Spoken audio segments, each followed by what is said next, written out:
session of 2 full and utterly inspirational days. Now, my friends, I have been listening very carefully to some of the stories and some of the inspirational women on this stage.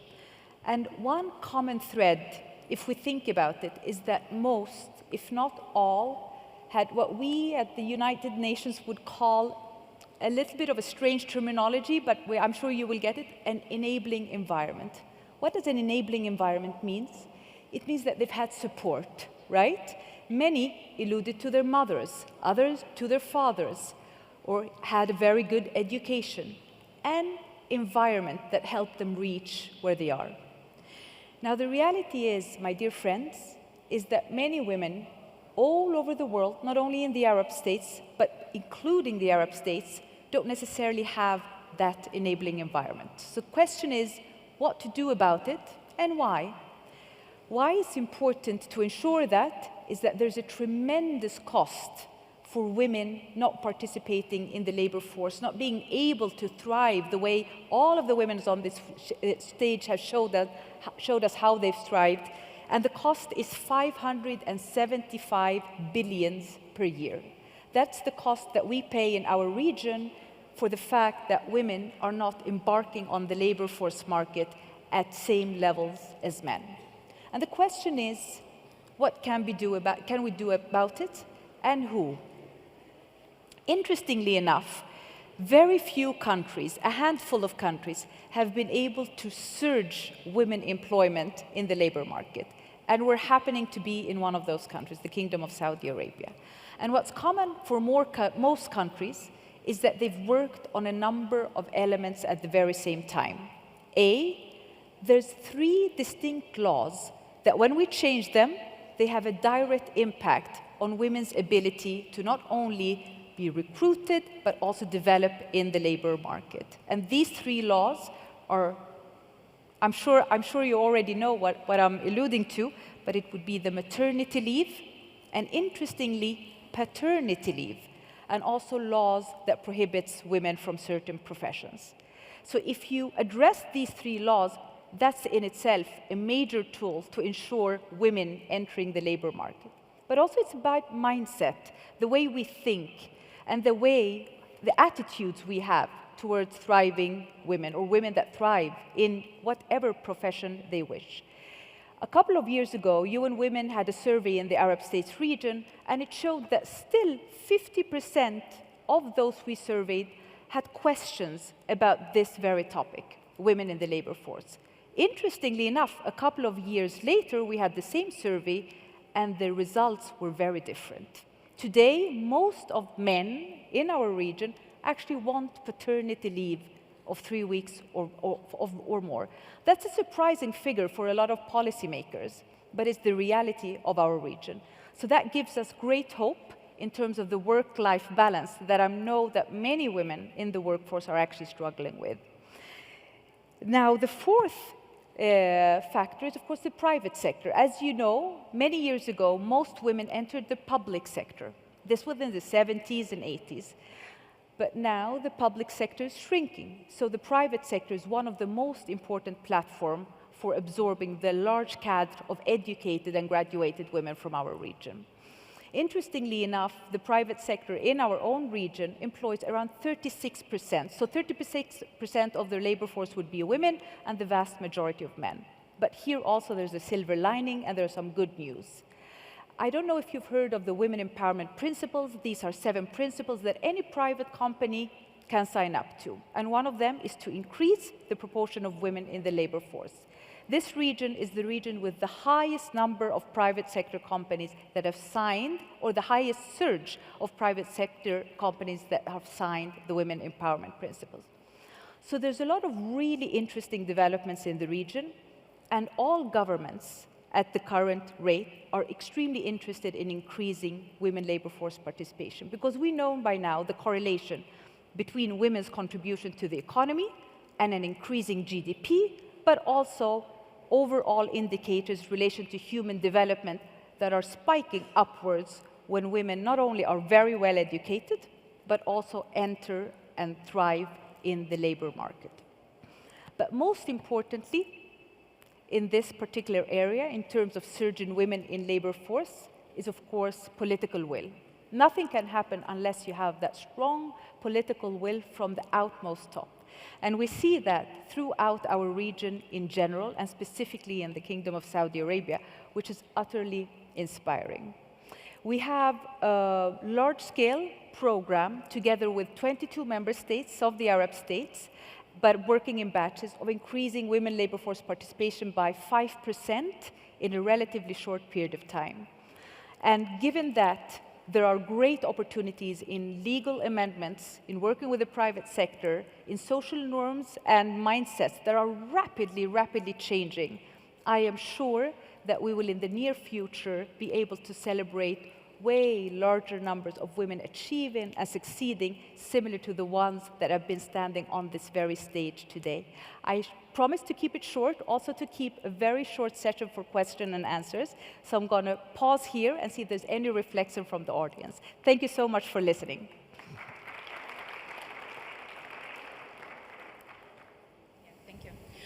What kind of encouragement and legislation have to be changed to actually achieve those equality goals? What kind of legal amendments? Legal legislation? Yes. And encouragement, like community encouragement or something that will actually inspire women, yes, and bring them more confidence as well. So in terms of legal amendments, what evidence shows us is that there's a large number of legal amendments that would support women entering the labor force, right? But the three top were the ones that I referred to earlier, which is a generous maternity leave policy, and usually that would be around 6-month period of time, but also a relatively generous paternity leave policy, and usually you would have a 3-month period of time. That's the kind of time span where you can see that there's a direct relation to increased numbers of women in the labor force. Then there's a number of policies, and there are some policies that are more controversial than others. And one of those is, of course, the policy of quota, because there's a large segment of women ourselves that would be opposing quota. We don't need the quota. We can enter by our own kind of merits and capacities. But also there's another school of thought that would say, for example, when it comes to parliamentary elections, if you're always around 10% of parliamentary representation, you want to push that upwards to a special temporary measure, a quota, for only 2 to 3 years, let's say about 25 to 30%, and then revert to the normal electoral systems. But quota is controversial because there's very many there's different schools of thoughts about quota. Some would be very positive towards that methodology, and some would be more hesitant towards that approach. Thank you so much. I have another question.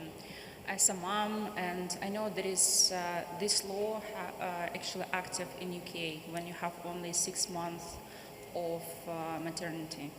Sorry? In UK, like you have 6 months of maternity leave only. Yes. And actually it makes such a huge pressure on the mothers. Some of them, they're breastfeeding, some of them, have different views on bringing. And some of them actually deciding to stay longer. And some of them couldn't actually retain jobs if they decide to stay longer on maternity leave. So this is create, in my opinion, huge pressure psychologically. And also, sometimes it's not enough the bond with your child, you couldn't be there, then you have to pay extra money for childcare. And, to kind of finding that balance, to actually retain your job or have flexible hours, working from home, or have some, options that are available for women, not just like, yes, you have 6 months, then you have to come back, you have so much pressure at work, at home, newborn baby, and but there is no such a support to retaining job. There is no support of psychological help, and there is no support of actually, if mother decide to stay for, let's say, 2 years of maternity leave, how she can handle, like, in your opinion, how that could be holistically, approached, because I do believe, and I would say a more traditional views on bringing children, and back in Ukraine, women have 4 years of maternity leave with retention of job places. Yes. And then a company responsible of not replacement, but that for that period of time to have someone for 4 years replacing, a mother who is on maternity leave. So all these kind of things, I do understand there is a lot of westernization and the different views, but it's just different. It doesn't mean they're wrong or right. Absolutely not. But, how to actually encourage and support the choice of women, Yes. Yes. Yes. No, I think it's a very important point, and I think there are different modalities. You were alluding to them yourselves: flexible working hours, working from home, etc. For both parents, actually, not only for mothers. There's a very recent study that was done in 22 countries that showed that both mothers and fathers actually benefit from flexible working arrangements. But also, when we speak of maternity and paternity leave, it has to be in correlation to also a care or a preschool system that functions well, where you would feel confident leaving your child 3 to 5 hours per day. And actually, in most of our countries, particularly in this part of the region, that service is not really where it should be or could be. It caters to around 10% of the needs. So you see that there's a tremendous opportunity, actually, of growth. So there are 3 economies that are going to grow exponentially in the coming 3 to 5 years, which women in particular have a tremendous opportunity in terms of surging in women labor force participation. One economy is the care economy, the expansion of the preschool system. The other economy is actually the STEM economy: science, technology, engineering, and mathematics. I'm sure that many of you know that the proportion of female graduates from STEM in the Arab States region is higher than any other region. So this is an excellent opportunity for a young cadre of graduates from these faculties to enter the labor market. And the third economy of growth is actually the green economy, and particularly renewable energy. And we've seen that there's a higher level of women graduating from STEM, entering into the green economy, and particularly renewable energy. So these are all tremendous opportunities that I think are just ahead of us, and that makes me personally feel very optimistic. I actually see that we have less than 2 minutes, so I think we have time to take a final question or a reflection. Thank you. So thank you very much for great insights. I really enjoyed what you have shared with us. So my name is Shireen. I'm the board member and head of marketing for Unilever for North Africa and Middle East. Yeah. Just a couple of reflections from my side. One, I just want to announce to everyone that Unilever we have just issued the parental leave policy of 21 paid leaves for every man who gets a new baby, just to support his wife at home and really share with her this critical time. No, but that needs an applause. So, and I'm really proud of belonging to such a great company, because all these policies are decided and made here in the MENA region, in our region, and these are not global policies that we just rolled out. We really understood the needs of our employees, and we really drove the right policy to create the inclusive environment that we want to create. This is one thing. My second reflection is that we keep talking about diversity and gender equality, which I believe it's about equity, not equality. But you cannot talk about diversity without inclusion. Diversity and inclusion. Why I'm saying so? Because at the end of the day, you need to create the inclusive environment, and you don't want to alienate men in the workplace, because simply any woman needs the right ecosystem around her to support her and make her succeed. Yes. And for example, I can tick the box on the percentage and the quota, but create a rebelling environment where her line manager is really, dismissing her every day. Yes. So bringing the man on board of our journey will help us to change the narrative much faster than we just talk to each other. Absolutely. That's why my request to Khulud next year, inshallah, in this summit is to bring more men into the narrative and bring more men into the discussion and conversation. Absolutely. Yeah, thank you so much. Great insights. Thank you so much. Hi, just a very quick question. Are there any charitable events or initiatives that you are organising or that we could take part in? Anything we can do to help with your initiatives? So if there's anything that you can do to help? Yes, any of us. I just wanted to ask you, how can we get more men involved in all this? What I mean, in the companies, like CEOs, everybody's looking at profits, and it's already proven that women, we bring more profits, 30% more of women in boards. It means like 6% more of profits. What else can we tell them in order to come on board and, just make these roles and the companies and everything more equitable for everybody? Thank you so much. All right, I'll take these 3 last questions then. And of course, I'm going to be here right there a couple of minutes after the session. If there's anyone that wants to reach out, please do not hesitate. So what can you do to help? There's many things that you can do to help. So first of all, ultimately, one can work for the United Nations. And that would probably be one of the, I can also see from you that you're spirited and you're engaged. So there's always a job market also in the United Nations if you're very committed to gender equality and also many other issues. But if one doesn't work for the UN, everything that you are doing here, I think, each woman today who have stood on this stage or yesterday, supporting each other and ensuring that supportive and enabling environment is the best thing you can do. So that's on individual level. On community level, it's simply about ensuring that we understand also in a broader community the win-win of gender equality and women, in this case, labor force participation. So it's about raising awareness. It's about speaking about the benefits of gender equality. More importantly, it's about supporting each other as the community of women. And then men, how can we attract more men to become part of the cause, simply? You're completely right. We usually, when we engage with private sector or with governments, we don't necessarily come from a women's rights perspective only. It's actually about an economic development aspect. We calculate on national level, on GDP level, the financial profits of ensuring that more women are absorbed in the labor market. But also on individual level, we need to understand that many men, particularly in this region where you have an unproportionate expectation on the income bringing, and this is based on surveys that UN Women has done, that men themselves have expressed very clearly that that pressure of income, pressure, leads to higher levels of stress and in some instances depression.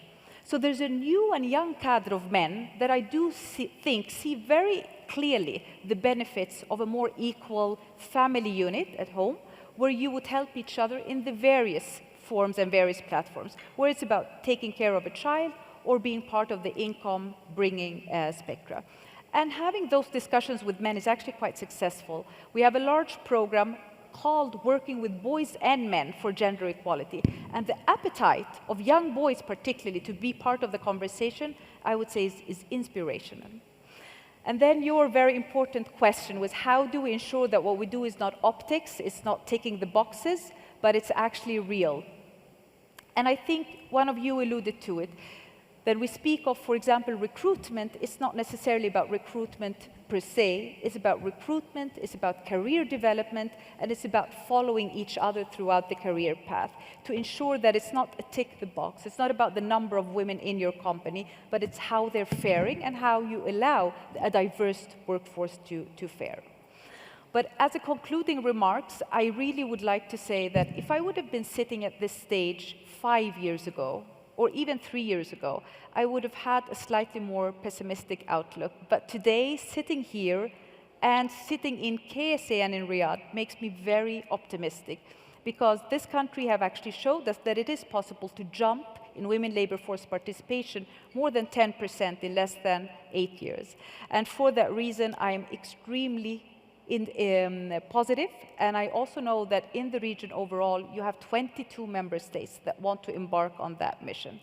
So I wanted to end on a positive note, and thank you so much for staying 3 extra minutes than originally planned. Thank you.